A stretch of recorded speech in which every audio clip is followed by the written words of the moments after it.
Today's topic is unlimited possibilities. I'm Dr. Gerry Fishkin, and welcome to my show. And if you'd like to see more of my show, please subscribe. The subscription information is now going to be blasted on the screen. Take a look. And really, welcome back. You're the miracle, living in a field of unlimited possibilities. Know it, believe it, live it. These are the key phrases by today's guest. My guest today is Erin Sommerville. And I am thrilled to have Erin on the show today. I want to tell you a little bit why. When I was very, very anxious in the beginning of my cancer treatment, magic happened. A friend of mine who's a publicist sent me the name of 3 people to be guests on my show. And since I was just in the start of my cancer treatment, I wasn't going to have a show. But one name jumped out at me, Erin Sommerville. And what jumped out was this.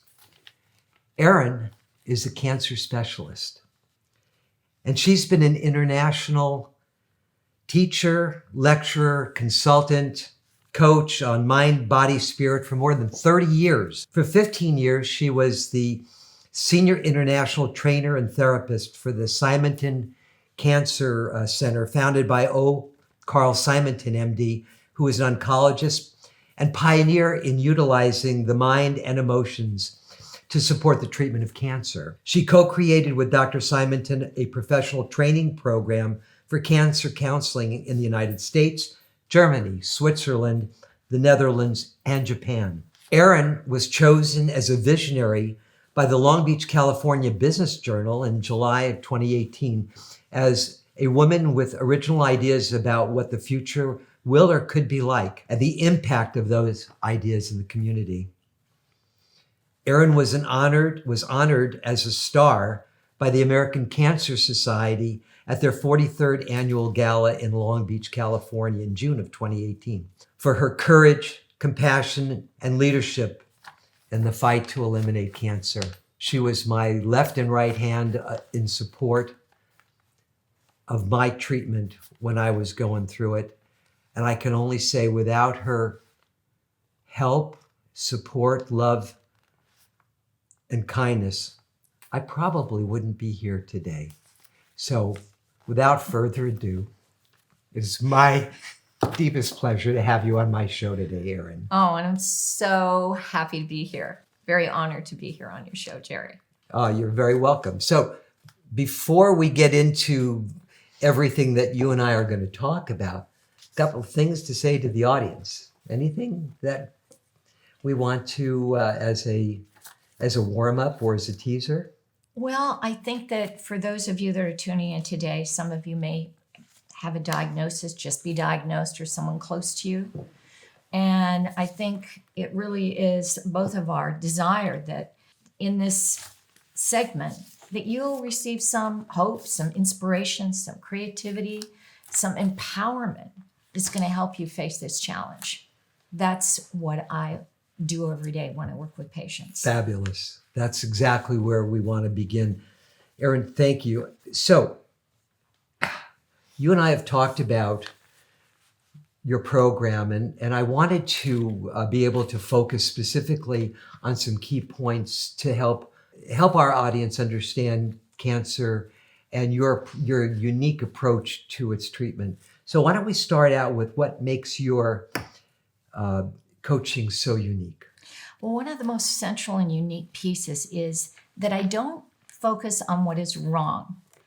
I help people to focus on what is right in this moment. Because when you focus on what is right, it's easier to feel inspired and courageous and open to the possibilities that can come out of a cancer diagnosis.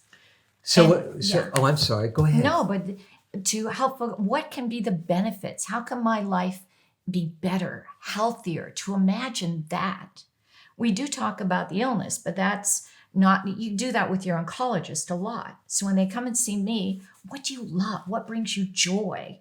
That connectivity to life is what keeps our immune system, and it energizes it. And it energizes us to be present in this day and why we love to be alive and why we want to get well. So focusing on what's wrong can only lead to, in my world and in my view and in my experience, anxiety. Yeah. Yes. And that anxiety is antithetical to treatment. It works against treatment, right? Absolutely. Because all kinds of different things happen in your body when you're focusing on what is wrong. You feel sad. It can lead to depression. You can feel hopeless. You can feel like a victim. So we don't want our patients to feel like victims. We want them to feel a sense of hope, right, and courage.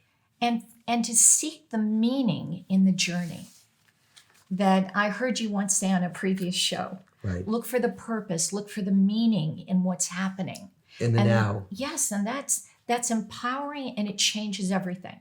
You don't have to understand why it's happening. I'm also a cancer survivor, as well as you. Right. We don't understand, why this has come into our life. I think it's a matter of trust and faith. Right. That this has come into my life, and somehow I'm going to find something within it that's going to make my life better.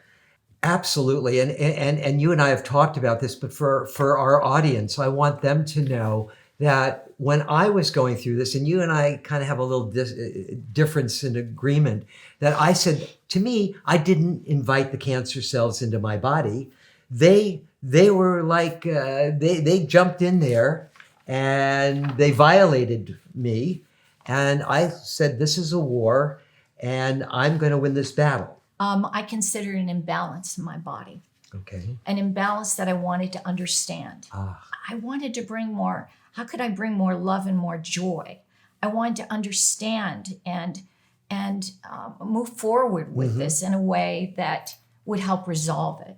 So for me, it was focusing on love and imagining the abnormal cells as the love going in there and surrounding them. Right. And that way eliminating them.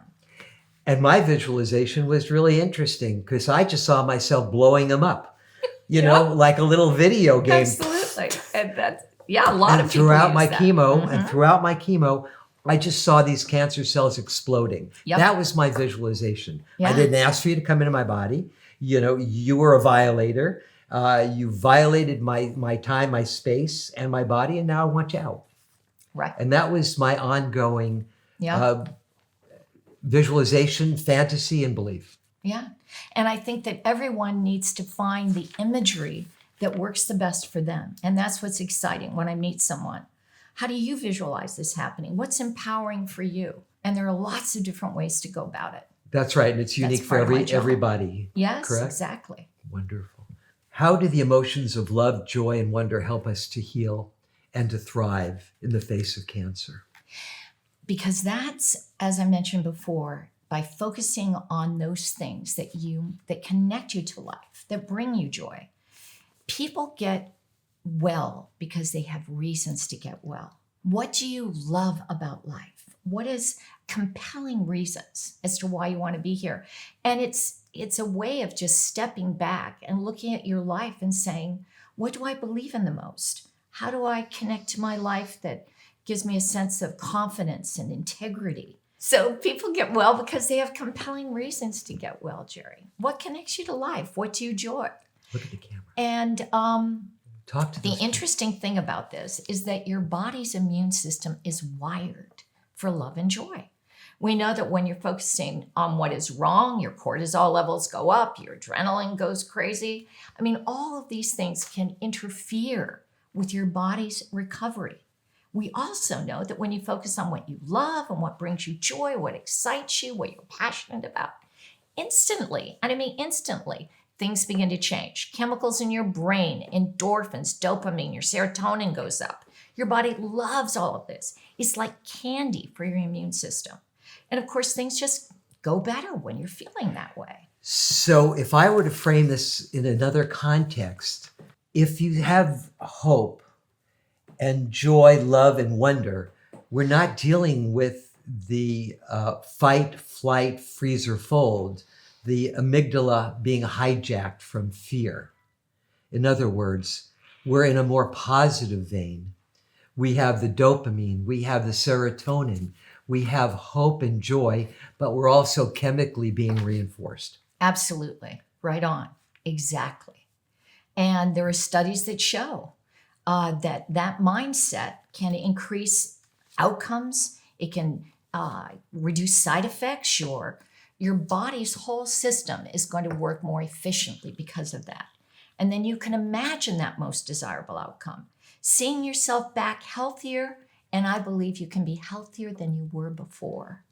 Wow. And that thought is really powerful. And I believe that because it's happening with me. And I certainly don't want to generalize from my situation to the universe at large, because it's a poor generalization, but it has definitely worked for me. The sense of hope, the sense of wonder, the sense of how am I going to be better? But what have I learned from all of this? Has it brought me closer to my spiritual core? Absolutely. Yeah.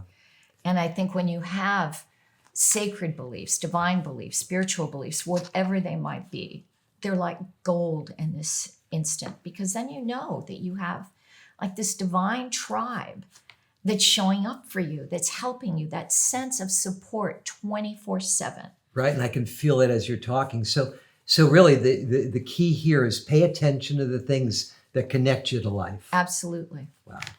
Erin, how do you help people get back in touch with these emotions when many are in a state of fear and anxiety? I ask them to become more aware of the story that they're telling themselves. Their Because- narrative. Yes, their narrative. Because you may not be aware of it, but if you stop and it right where you are and you can feel this fear and anxiety, it's not coming out of nowhere. It's coming out of the story that you've been hearing, that you've been telling yourself, which is why it's so important to know that you are unique. This is your journey. This is your path. Statistics, for the most part, throw those out. If it's not a good story of recovery, you don't want to hear it.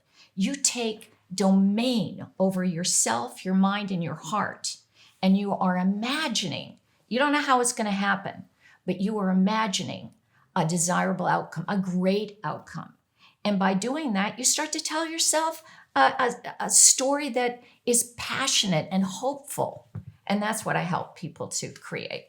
And that takes courage, because when you are facing what may be your worst fear, what could be your ultimate death, to decide to say, oh no, I'm showing up. Why do I want to live? Who do I want to get well for?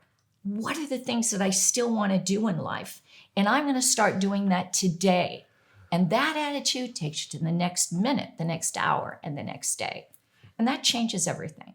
That's what I've seen. Very existential approach, isn't it? Yes. Erin, when you're living in the now and you're not ruminating on what the worst outcome is, but the best. So what you're saying, it sounds like what you're...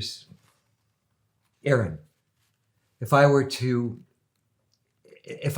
crystallize what you just said, I'd say stop ruminating on your worst fears. Imagine your most desirable outcome.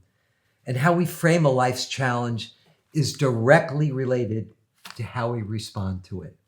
Absolutely. So if we frame it in a positive way, the outcome, although we have no control over the outcome, our sense of the outcome will be much improved. Right. It really is how you think about and respond to any challenge in life. So with this one, how do I want to think about it? I want to think about it in ways that are empowering. I want to imagine my body as being designed to heal, which it is. This miraculous system is designed to heal. So I want to start doing whatever I can to support that belief. Why do you believe that cancer patients are on the hero's journey, as you've written? I believe that everyone who receives a diagnosis is on the hero's journey. And I suggest that to anyone who's listening. Why? Because it's a much more empowered way to see yourself. A hero isn't a victim. A hero says, okay, this is the challenge that has come into my life. And for whatever reason, I don't need to understand it, but I believe that something truly wonderful and amazing can come out of it for me and everyone around me. And as I said, it takes great courage when you are facing perhaps death. In the moment, that's how you feel, to say, I am going to choose to look for what I love, what I believe in. I'm going to follow my heart Now, you listen to your medical team and you do all of that you believe is important for you to get Absolutely. well. You have That's to a believe in your must. doctors. However, there's this deeper part of how you start to think about this illness and how you begin to believe in the possibility, the unlimited possibilities that you can come to this better outcome. And knowing that this is the tough part too, though knowing that whatever the outcome, which we don't know, the most important thing is how am I living today? How am I focusing on today? What is that story that I'm telling myself about this moment and how this journey can really benefit me? And that makes a huge difference. So that's what the hero's journey is. So the hero's journey is self-empowerment, Yeah. correct? Where the hero, and we've talked about this, doesn't flee when confronted with a crisis or a conflict. They take charge instead. Yes, and That's what the definition of courage is, I believe. yes. And as you're saying that, how do they come up against their fears? It's like in the myth of the hero's journey. Those fears are the dragons that you slay. In the hero's journey, they're not fire-breathing dragons. They're the dragons in our mind that say, I can't do this. Why is this happening to me? Other people can get well, but I don't really believe I can. Am I worthy enough? And everyone is worthy of a great outcome. But those are the inner dragons that the hero slays. Those thoughts that get in our way. And so when you start to identify them and decide to really shift your beliefs, then that's what opens the door to something that's actually kind of mystical. Absolutely. And amazing. And so a hero takes action in the face of adversity and maintains faith and trust Right. in the process. Exactly. And you also said that a hero is never a victim. No, because that attitude is flies in the face of who a hero is. So Erin, apropos to what we were talking about, why is living true to your nature so important?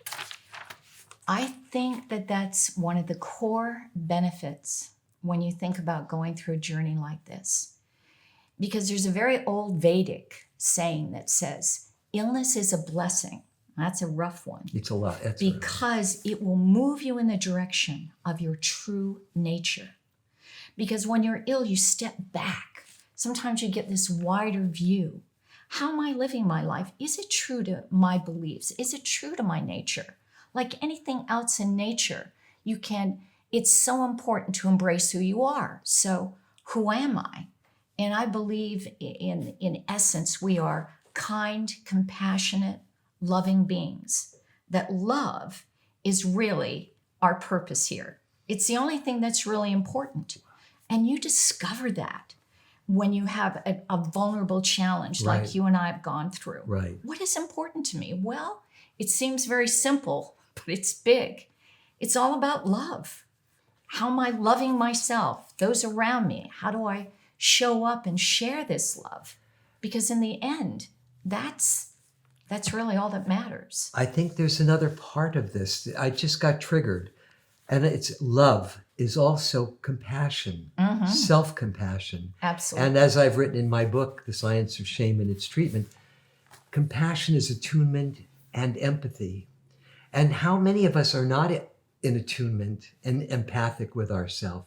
And we must, at this time, develop that sense of being attuned, being in the moment, having empathy, but most important, leaving ourselves alone, not blaming ourselves for being sick, not looking at the negative and what my limitations are going to be, but what do I have as a result of all this? What am I left with? Absolutely. So in these old ancient scriptures, Right. that it's a blessing because it can move you in this direction, Gerry. And you're right. Right. How many people out there, anyone who's living life being critical, judging and comparing ourselves, Right. and not really holding yourself dear, because it's that love of self that we then get to share. And if we were to frame that, I'm going to say that we have to have self-forgiveness, forgiving ourselves for sins we didn't create, and to forgive ourselves for having our cancer, and to know that we are up for the challenge and that we are going to win this war or this journey. Whatever it is, we're going to come out okay because it brings us closer to who we are. So to highlight what you just said or encapsulate, be authentic with your thoughts and feelings and don't hide. I think it brings you out of the darkness. I don't feel there's anything to forgive. I think that what life brings you to believe that it's a divine, sacred journey, and that every single day, no matter what it looks like, is part of that divine path. And that takes great eyes, as you said, of compassion and self-love, to not judge it or compare it or think, why is this happening to me? Just something out of this is going to make my life fuller. It's going to connect me deeper to who I am. And when you live that way, you inspire everyone around you to live that way. We become the teachers for people around us, right? Which Absolutely. Is what we all want to show up and be there. Absolutely. We take the why out and we put the what and the how in. What can I do with this? And how can I perceive this in a more positive way?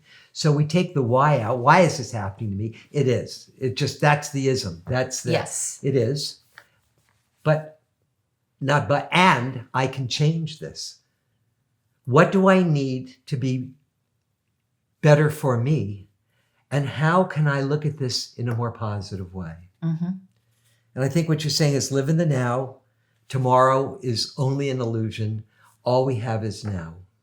So, Erin, when it comes down to living true to your nature and the importance of that, I guess it's important to say that be authentic with your thoughts and feelings and don't hide.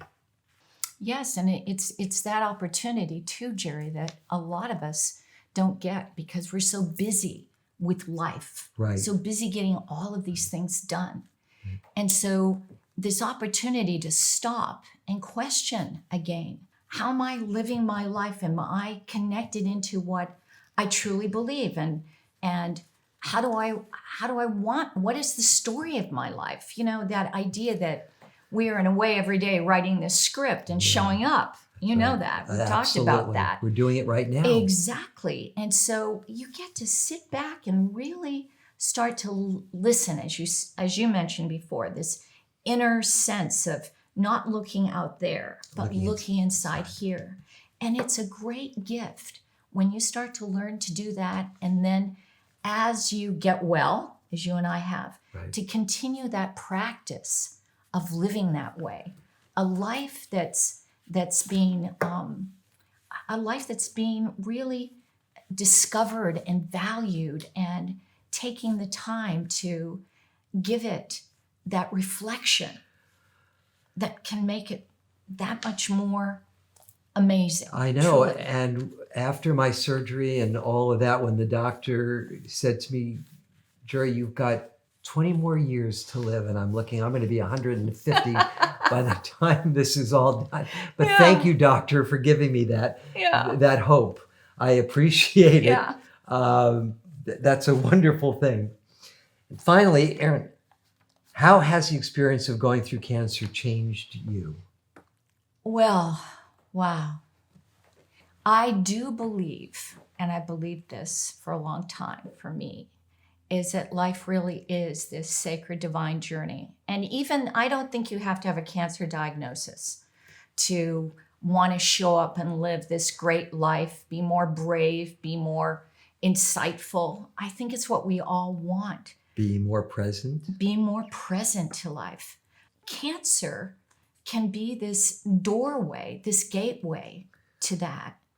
And it's like carpe diem. As you said, we're not promised tomorrow, no matter how healthy we seem to be today or whatever. Life is not like that. You Right. can get on the 405 today, and that can be it. So it really does give you, for me, more and more of a connection to that there's a divine hand in my life Right. that's helping guide me, that's helping me to move in the direction of my very best life. And the reality of this moment is that we are both cancer survivors. We are not talking from a script about No. cancer. We are talking from our cancer and from our health and from our hope and from our treatment and from our joy. We're also talking about living in the now, that tomorrow is only an illusion, but the most important part of life happens now. Yes. And it's not happening in our thoughts of the past or the future. It's only happening now. Absolutely. And that it is a miracle. Life is a miracle. Wow. And Yes. and again, the most important core thing I think that although it seems so simplistic, is that miracle of love. And that you are that. Intrinsically, I believe we're love in a human body, on this temporary path. And that if you hold that every day, help me to be more in that moment with myself, compassion, present to this moment, then that's how miracles happen too. And I thank God every day I go that I'm here and that I can be here with you. And that life is a miracle. And life is definitely a miracle. And we don't question that because we don't question miracles. We accept them on their face. Absolutely. Erin, this has been an absolute pleasure having you with me today in my home. Thank you. This is a very important day for me. It's my 6-month recovery. Yes. And you've been such a significant part of this. And for those at home watching this, people are going to be stimulated and triggered by you in a positive way. How can people reach you? You can come to my website, which is happinessheals.com. And we're throwing that up on the screen right now. Great. And what else? Happiness Heals. And also, .com? yes, happinessheals.com. If you And want it's to Erin reach me. at happinessheals.com. No, it's just happinessheals.com. Okay, It's throw that also my name, erinSommerville.com. And spell the Sommerville. Which is ErinSommerville.com. So either of those two taglines will get you there. And so I do private coaching. That's been my life. And if you're out there and you would like me to help be one of your guides along this path, it would be my honor and my privilege to empower you and you open you up to this miracle that is unfolding, really. And it's been my honor and my privilege to have you here with me today. Oh, Gerry, it's so great to be here on the other side of your journey. Thank you and to so see you much. looking so amazing, which you are. Thank you, my dear. Thank you. Until next time, I'm Dr. Gerry Fishkin saying goodbye. Have a great day and all my love and hope for you. Take care. Until next time.